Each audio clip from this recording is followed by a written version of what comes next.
ناظرین، آج ہم آپ کو گلے کے درد، انفیکشن، گلے کی سوجن، خراش اور ورم کو دور کرنے کے لیے ایک نہایت ہی اثردار اور کامیاب گھریلو نسخہ بتاتے ہیں۔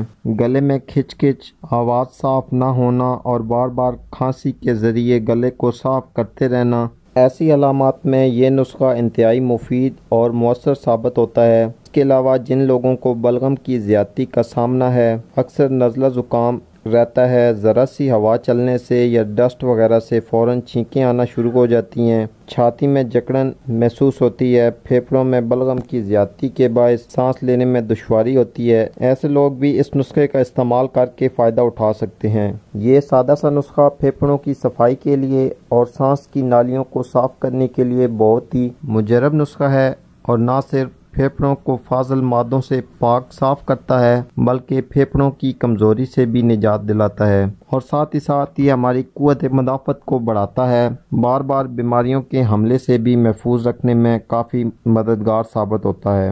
تو چلتے ہیں نسخے کی طرف۔ نسخے کے لیے آپ نے 2 کپ پانی چولہے پر چڑھا دینا ہے۔ اس میں 5 عدد تلسی کے پتے شامل کرنے ہیں۔ اس کے علاوہ 5 عدد کالی مرچیں بھی ڈالنی ہیں۔ اب اس کو 2 سے 3 منٹ اچھی طرح پکائیں اور چولہے سے اتار کر فلٹر کر لیں۔ حسب ذائقہ اس میں آپ میٹھا بھی استعمال کر سکتے ہیں۔ صبح و شام اس نسخے کا استعمال کریں۔ اس نسخے کے استعمال کے دوران ٹھنڈے پانی، کولڈ ڈرنکس، کھٹی چیزیں کا استعمال ہرگز نہ کریں، تو بہت جلد آپ گلے کے تمام مسائل سے چھٹکارا حاصل کر سکتے ہیں۔ تو آج کے لیے اتنا ہی ناظرین، امید کرتا ہوں آج کی ویڈیو آپ کے لیے فائدہ مند ثابت ہوگی۔ اسی کے ساتھ اجازت چاہتا ہوں، اللہ حافظ۔